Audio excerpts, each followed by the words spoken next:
शेतकरी मित्रांनो नमस्कार. मी सौरभ पाटील, आम्ही शेतीवाले समूह. आज आपण विनायक शिंदे राहणार हसूरवाडी तालुका गडिंग्लज जिल्हा कोल्हापूर यांच्या शेतात आहे. आपण जो समोर सोयाबीनचा प्लॉट बघताय याच्या आधी भात शेतीच केली जायची होती.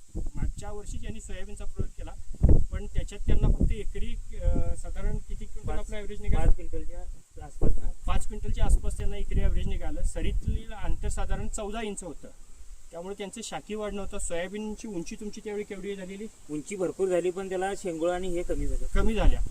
यावर्षी आपण त्यांना बदल काय करायला सांगितलं? सरीतलं अंतर वाढवलं आणि टोकन करायला सांगितलं. 3 फूट सरी सोडायला सांगितली आणि साधारण 8 ते 9 इंचावरती 3 ते 4 दाणे टोकणायला सांगितले. आपण सरीतलं अंतर आणि 3 ते 4 दाणे 8 ते 9 इंच टोकण्यामुळे शाखीय वाढ व्हायला चांगली मदत झाली. फुटवे अगदी तळात नाहीत. तसंच 2 ते 3च बोटावरती, जास्तीत जास्त 3 बोटावरती सगळे फुटवे निघत आहेत. फुलकळी पण भरपूर आहे. ही KDS 726 जातीचं सोयाबीन आहे. आज साधारण याला 55 ते 58 दिवस झालेले आहेत. याला आपण दैविक कॅप्सूलच्या 2 फवारण्या केलेल्या आहेत. त्यामुळे आपण पानं वगैरे ते बघू शकता. कुठं काय रोग नाही, कीड नाही. वारा अगदी खेळतं राहून 5 पानं आहेत ही फुले संगम जातीचं.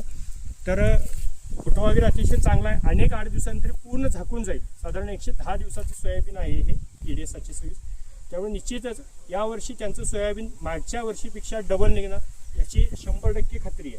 सोयाबीन बघून तर सध्या तर आता असंच वाटतं. धन्यवाद.